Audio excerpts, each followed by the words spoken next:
FORA.tv. The world is thinking.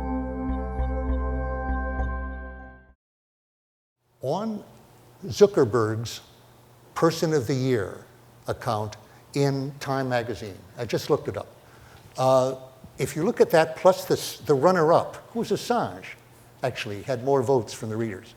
These are two people who both talk about transparency. It runs through the articles totally. Assange is talking about transparency, greater transparency, not total, of the government. You'll never have a lot of transparency, but he wants more. Zuckerberg is in favor of voluntary transparency, no real limits. And he says he has a blind spot on privacy. And really, total transparency of the public is not impossible. Now, that article in Time started with this anecdote. They're sitting in their transparent cubicle, in their open space in Facebook, and who bursts in but one man? I thought I'd be the only man with a tie on tonight, but like Robert Mueller was the one man in the room with a tie on, and he was older in a suit, and he comes in and he says, I was just in the building and I wanted to say hello to Mark Zuckerberg. So he says hello to Mark Zuckerberg, a little chit chat, and then he leaves, and everybody's saying, what the hell was that? Now, nobody asks the question, why was Mueller in the building? He's the head of the FBI. Who was he seeing in the building? To what effect?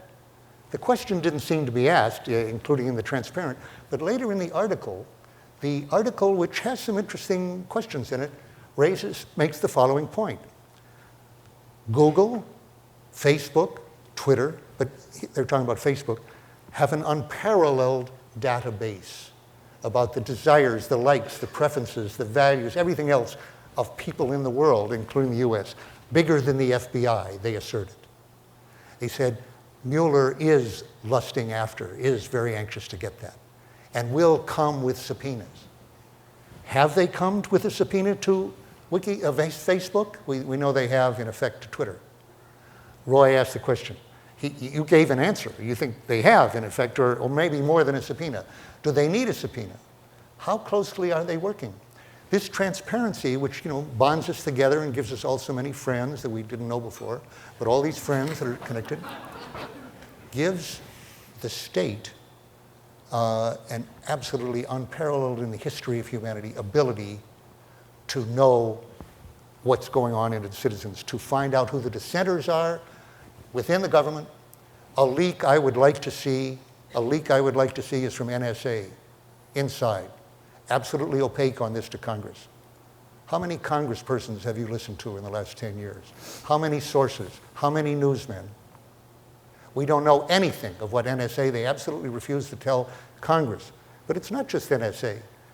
The telephone companies were shielded, now they're practically part of the government. Obama voted as a senator for immunity for the telephone companies from their dealings with the government. So they have this cloak of invisibility as government entities. Now, that's for telephones. Okay, how about, as you said, how about for Facebook, Google, Twitter? Put them all together. If they're all working together, their ability to manipulate us, to know this, is absolutely antithetical to democracy, and together they could form the United Stasi of America. And I don't want that, and I think the challenge you made was people in this audience have the ability to decide that they are ready to take a risk in their lives to fight to preserve democracy in this country and to preserve us from total transparency to our executive branch.